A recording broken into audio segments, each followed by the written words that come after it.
Are there constructive things that you can do to help restore a culture of life? Find out next on this edition of Life Matters. Brian Johnston is the Western Director of the National Right to Life Committee. He has served in many capacities while advocating for innocent lives, as California Commissioner on Aging, as Chairman of the California Pro-Life Council, on the board of the National Legal Center for the Medically Dependent and Disabled. And now here's our host, Brian Johnston.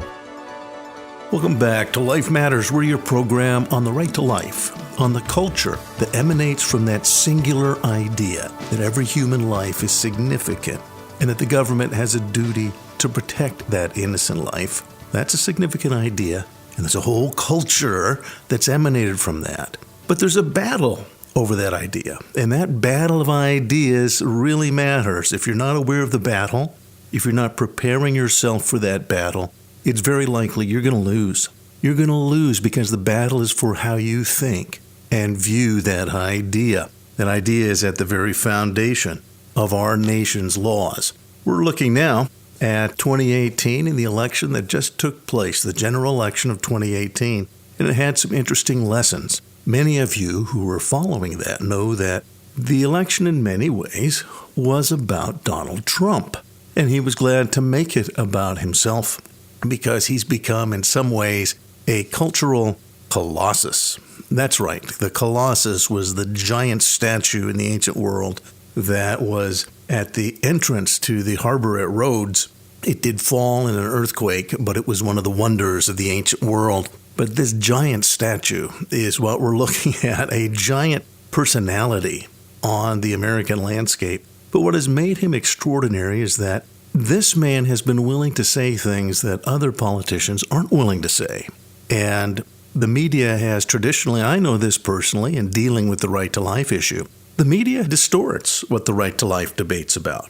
The media likes to call it reproductive rights. There's nothing reproductive about a human abortion. It's exactly the opposite. The media likes to call it women's rights. Well, wait a second, how come more women are pro-life than men are? Polls consistently show that women are actually more pro-life than men are. The media won't tell you that. They won't go into those details. But the fact is that women naturally understand that this is a baby. And the polls show that when you go into what's known as the crosstabs. Men tend to generically not think about it that much. If it's not on their radar, in fact, any of you who have been in front of an abortion clinic know that most of the times that young woman is being escorted or encouraged by someone who wants to get rid of the problem. Either the boyfriend, sometimes even the parents, but often women feel pressured into having an abortion. So the abortion issue is critically important, and this is the first time in my memory that a president of the United States has not only been willing to say he's pro-life, we've had other presidents that say that, but this president takes on the issue directly. Other presidents, when they've said they're pro-life, it's almost with a sense of reluctance. Well, I prefer adoption. But they avoid the real issue. And we'll spend a little time talking about that in the aftermath of the 2018 election. Those candidates who are willing to take on this issue, even in a liberal state. If you're willing to take on the issue and define what it really is, if you call it choice, you lost, because it's much more than a mere choice. It's about what you're choosing. I would note that I like the fact that Donald Trump uses the word choice when it comes to veterans, and the fact that they're not forced into government-controlled bureaucratic hospitals. Now veterans can choose to go to a private doctor, and that, to me, is actually a choice. That's a choice of getting medicine that's going to benefit you. So that's what he means by choice. If you use the code word choice but don't talk about human abortions and what takes place, or if you only refer to it as a women's issue and where you stand on women's issues, and you don't examine the details of what it is, you've lost. Because the only reason I care about the abortion debate is because it's killing a unique human being. If that wasn't happening, I'll be honest with you, I could care less too. If this is not objectively a unique human life that's being intentionally ended, if that's not the case, well then, there's other things that we can talk about. But if it is the case, we have to talk about it. And those of you who listen to Life Matters know that throughout human history, my feeling, and particularly in American history, the best, very best parallel is, in fact, the issue of slavery, where a human being was considered mere property. If that is presented as being a balancing of rights between the slave and the owner needs to run a business. We need to consider their rights. If that was the approach taken, well then, the actual facts of slavery would not have been displayed as they needed to be displayed, because it was denying and literally taking the life of a slave. And Lincoln frequently referred to the right to life of that slave. And so we have to clearly express and explain the facts of life. The facts of life are scientifically provable. They're objective facts. They're not personal facts. We hold these truths to be self-evident truths, not personal or even religious truths. It's not because of my theology that baby's heart is beating. That baby's heart is beating objectively. As early as 16 days after conception, mom may not even know she's pregnant yet. That's an objective fact, and whether I believe it or not, it doesn't change the facts. So this isn't about my belief in any way. It really isn't. Now, I do believe that child should be protected, but my belief or your belief or Planned Parenthood's belief, that's irrelevant to the objective facts and the duty of the law. The law is not based on personal whim or personal feelings, and we need to know that. We need to make sure that we don't present it that way. And somehow it's then just our feelings versus their feelings. Our job is to make sure that the law, and as citizens we have a duty towards the law, that the laws will protect those that can't protect themselves. So this last election, that did come up, and I have to tell you, those candidates who wanted to avoid the issue and didn't want the hot button, they were afraid of it. Well, they didn't get helped if they ran away from the issue. And in many ways, and I'll talk about this in the next segment, in many ways, President Trump has come to represent these hot button issues that nobody wants to talk about. And the fact that he's willing to talk about them and be besmirched is of great significance in the battle of ideas. So when we come back, we're going to talk about individual campaigns in California and nationwide. The great news is that aside from cementing a very clear majority in the Senate, the U.S. Senate, that the majority that Mrs. Pelosi has as Speaker is actually rather thin, substantially more thin than Speaker Ryan had. And so this is going to be a very interesting political future looking on from November of 2018. We'll talk about this and more when we come back after this. You're listening to Life Matters. Life Matters is sponsored by the California Pro-Life Council, the state affiliate of the National Right to Life Committee. To find out more on how you can help and be involved right where you are, go to californiaprolife.org. That's californiaprolife.org. We'll tell you how you can get involved in your local community, how you can be effective if you want to be a pro-life speaker. We have training programs and open doors of opportunity for you to speak on the life issue. If you'd like to donate your car or a boat, you can do that at californiaprolife.org. Car Easy makes it easy, and you find that on our website. We get the most of any donation program. Car Easy allows us to get the most out of your car. Maybe you're not getting the trade-in value you wanted. Maybe it's just not running the way it used to. Let your car be used for life. Go to californiaprolife.org and find out what you can do to make a difference. californiaprolife.org. Be sure to subscribe to the Life Matters podcast with Brian Johnston. Go to lifematters.life to subscribe. And now back to more Life Matters with Brian Johnston. Welcome back to Life Matters. We're talking about the elections of 2018, the general election. And the majority that Mrs. Pelosi now has in the House of Representatives is not as sweeping as both the media and the Democrat Party had hoped. All of you who listen to Life Matters know that the Democrat Party now is 100% pro-abortion. They are also pro-euthanasia, voluntary euthanasia. They'll admit to that. But the problem with voluntary euthanasia, assisted suicide, is very often that person is emotionally making a decision.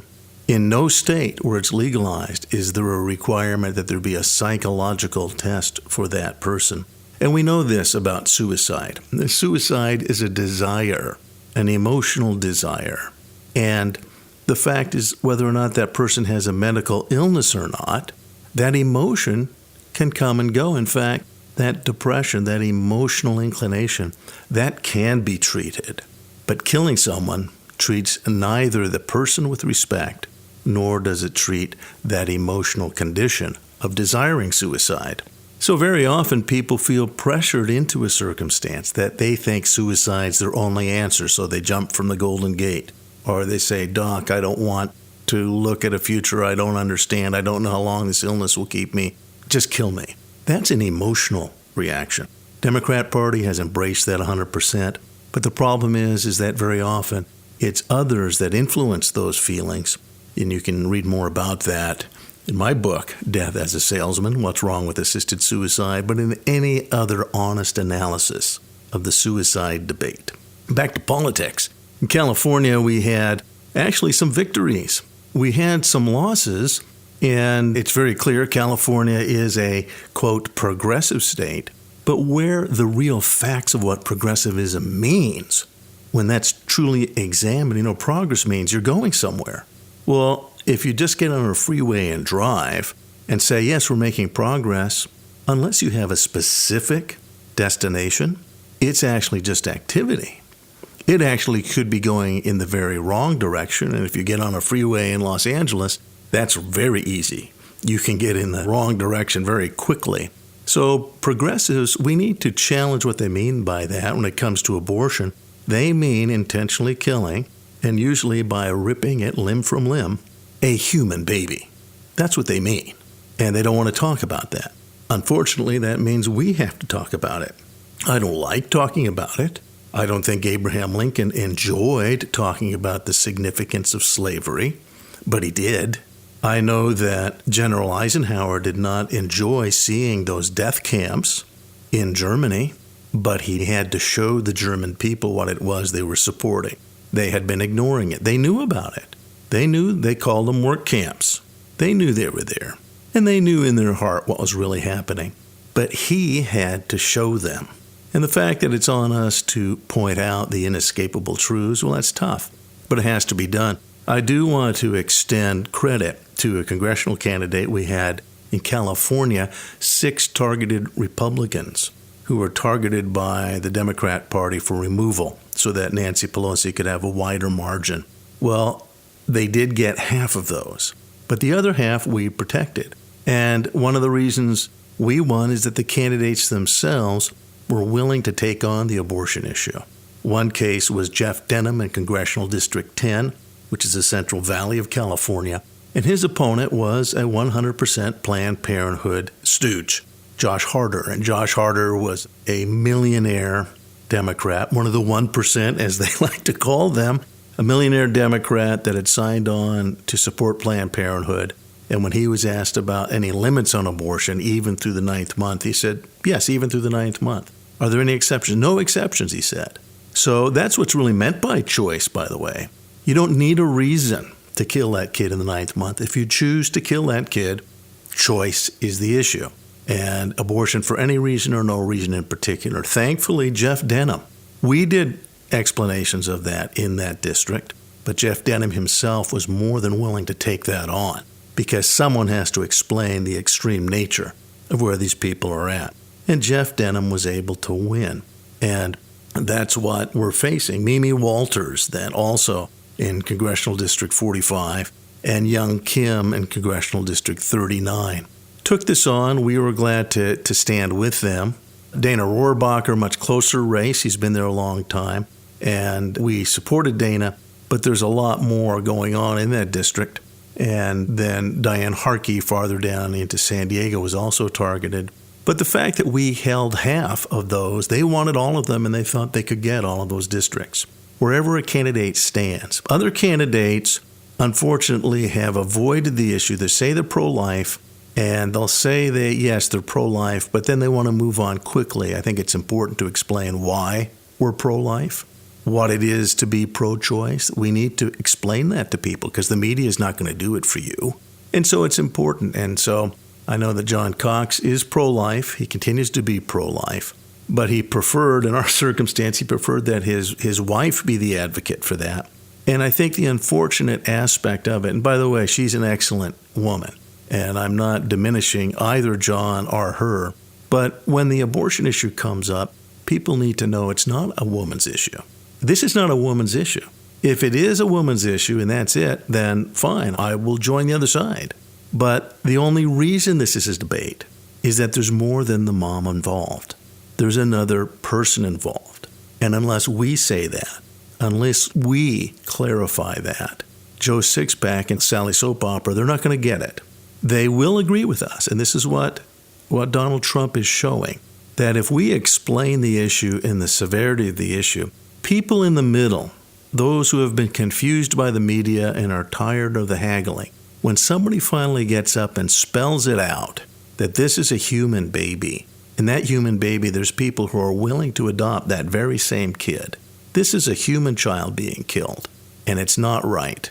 There needs to be some kind of limits on this. Normal people wake up. And I'm actually going to suggest, I've been talking to the Republican Party, I believe we do need people like Donald Trump to stand up in the Republican Party. The Republican Party in California, sadly, has been afraid of the media, afraid of making waves. But if you don't make waves in politics, if you just want to go with the flow, a corpse will go with the flow.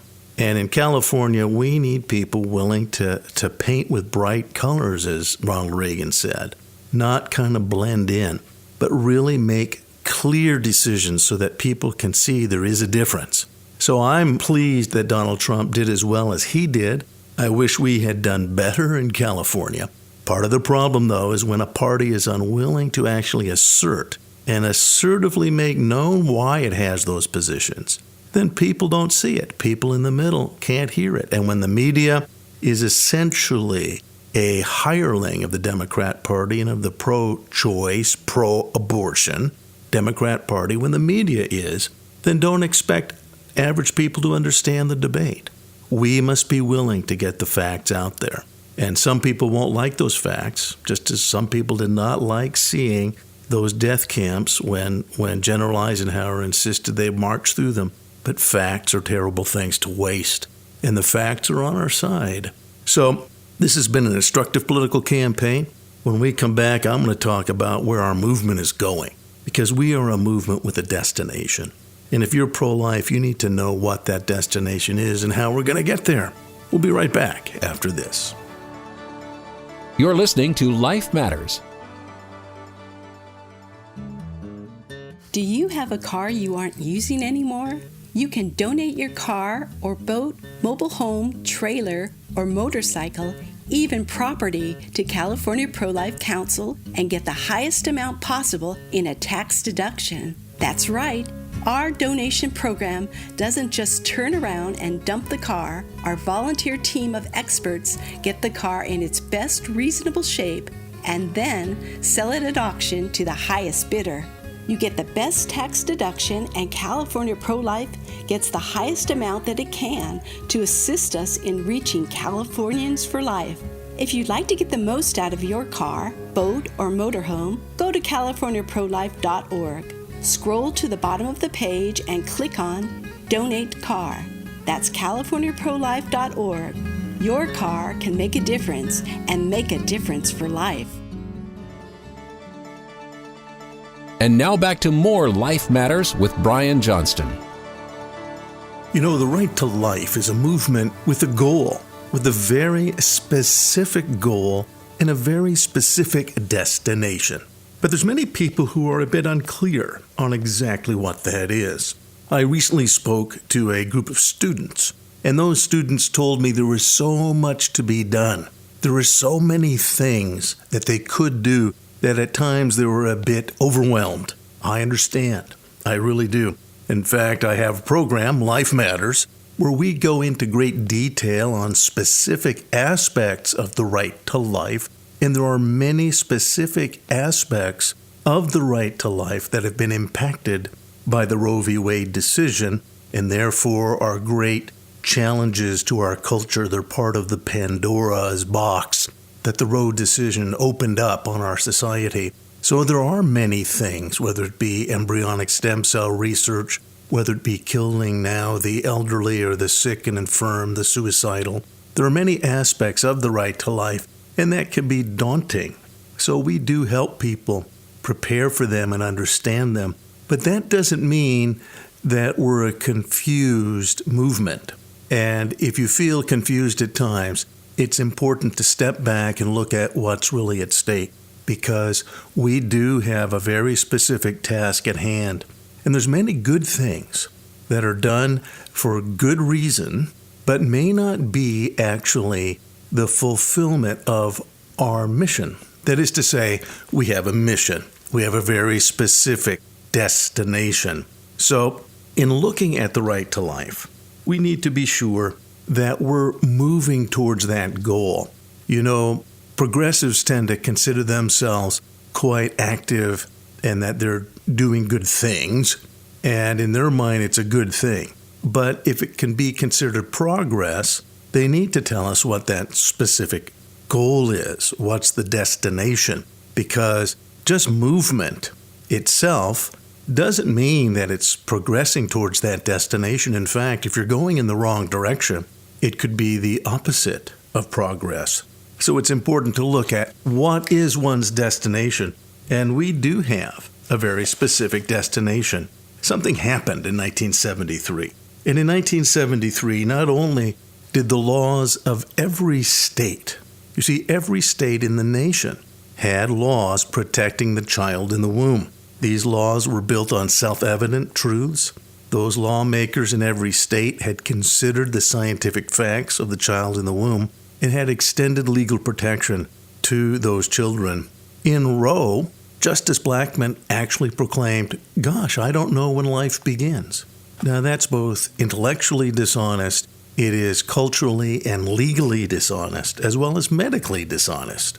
This is a known fact of when life begins. It's been witnessed in science. As early as 1836, mammalian conception was witnessed. But even then, human life wasn't protected at that moment. What became clear, though, long before that, was at quickening, which goes back, and that goes into ancient times. That's when a mom can feel the baby kick. Well, almost every society said that after quickening, to kill that baby is wrong. So this is before America was even founded. It's a self-evident truth that that's a human baby. And if you ignore the existing facts you have regarding that child and say, no, we're going to ignore that life, you've taken a step that's very, very precarious. Because ignoring that right to life is really what Justice Blackmun and the Supreme Court did in 1973. And literally, it denied the right for a state to say, we want to protect kids in our state. They prohibited states from enforcing the right to life. So that's why we're in our circumstance right now. There's a lot of things that are done. All of them are good things. I've participated in counseling. My wife and I have worked in counseling centers. I used to do sidewalk counseling and prayer in front of abortion clinics years ago.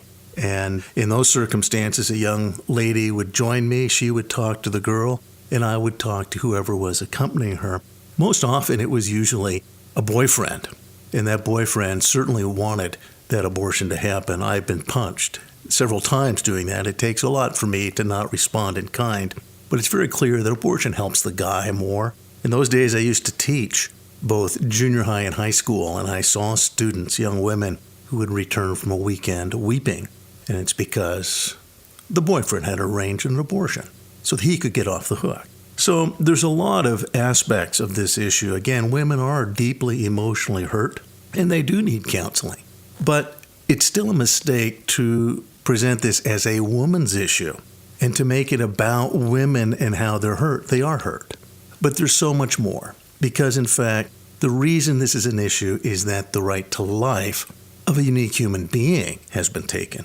And if we don't focus on that, if we don't realize that that's the reason we're here, it's easy to go on tangents. I'll give you another tangent. It came up in the election of 2018. There was, and I'm not picking on them, but this happened to be a Roman Catholic parish that felt animal rights were part of the right to life.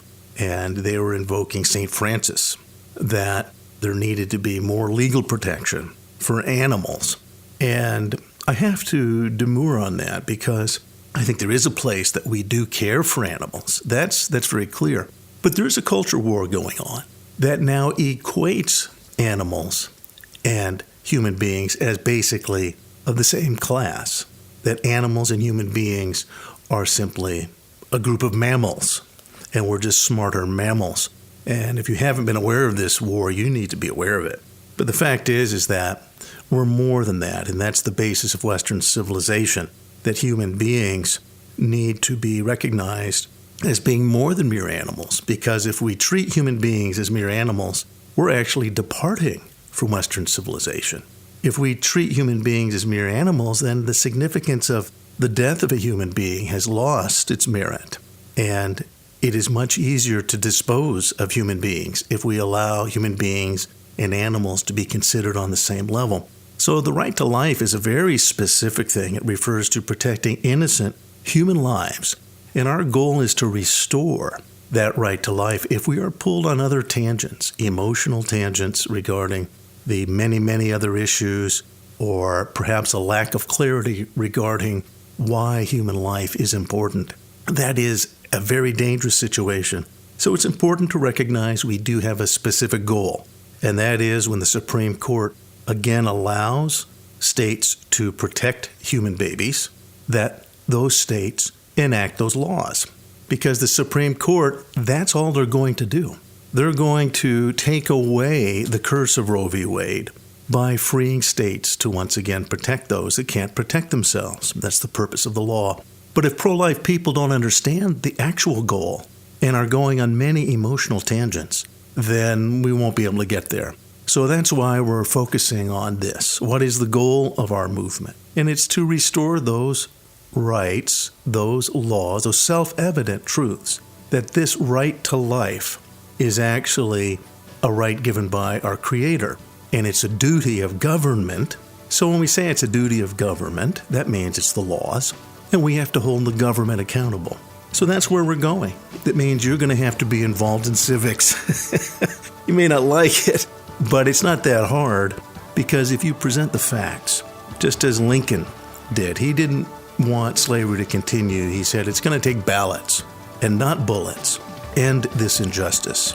And that's what it's going to take for us to focus on the real goal of restoring the right to life in our nation. Learn more about everything in today's show online at lifematters.life, where you'll find all the resources you need to protect life. Life Matters is a production of the California Pro-Life Council, the state affiliate of National Right to Life.